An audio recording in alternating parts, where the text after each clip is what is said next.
Nityananda, ici Manitya Shraddharupananda, en direct de l'ashram de Paramahamsa Nityananda, incarnation divine de Shiva. Bienvenue à tous sur ma chaîne YouTube. Cela fait un moment que je n'ai pas fait de vidéo.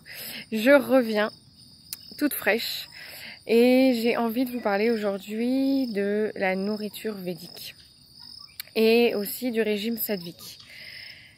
Alors, premièrement, la nourriture védique toutes les recettes proviennent du livre qui s'appelle le Bhagavad Shastra. Voilà, tous les ingrédients, toutes les recettes sont stipulées dans ce recueil qui n'est pas du tout encore découvert totalement. D'ailleurs, seule une infime partie est découverte pour le moment. Donc des personnes se penchent sur la question pour découvrir des nouveaux ingrédients, des nouveaux menus, des nouvelles recettes. Voilà, c'est en perpétuel mouvement. Si vous êtes intéressé d'ailleurs, n'hésitez pas à me contacter pour faire ces recherches-là. Donc le Bhagavad Shastra. Ici, la nourriture que nous mangeons est essentiellement alignée avec le Bhagavad Shastra. Tout est aligné avec les écritures sacrées. Tout est respecté à la lettre. Que ce soit les vaisselles qui sont utilisées, la méthode utilisée, le moment dans la journée, il peut y avoir une partie aussi rituelle. Tout est respecté à la lettre. Ce qui fait que nous avons une nourriture qui est très énergétisée. Cette nourriture nous accompagne tout au long du processus de transformation et d'éveil spirituel. Donc c'est une bénédiction de pouvoir manger cette nourriture qui est énergétisée et bénie par Swamiji, bien évidemment. Maintenant, je vais parler du régime sattvique, rapidement. Le régime sattvique, qu'est-ce que c'est? C'est le régime alimentaire de tous les hindous.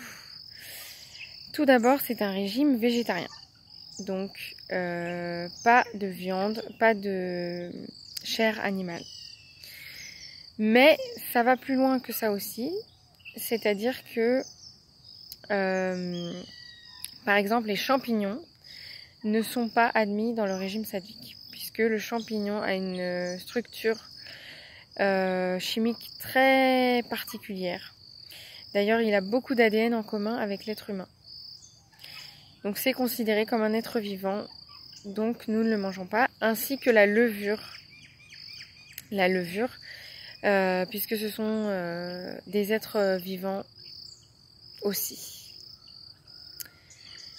Donc les champignons, la levure, le lait, nous pouvons consommer du lait.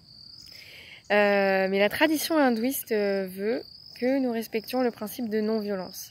Ce qui veut dire que nous devons être sûrs que la vache n'a pas souffert lorsque le lait a été extrait. Pour cela, je conseille aux personnes de connaître l'artisan, de connaître le paysan, l'artisan ou l'agriculteur qui se procure ce lait. Avoir une laiterie comme dans le bon vieux temps, moi je pense que c'est la meilleure manière. Voilà, donc ce régime sattvique est complètement aligné avec l'éveil spirituel que permet l'hindouisme. Swamiji nous accompagne merveilleusement avec cet aspect de la nourriture. Donc si vous avez des questions, n'hésitez pas. Je serai ravie de partager avec vous. Et bientôt, je partagerai avec vous des recettes. Et j'approfondirai le sujet de la nourriture avec grand plaisir. Nityananda, à très bientôt.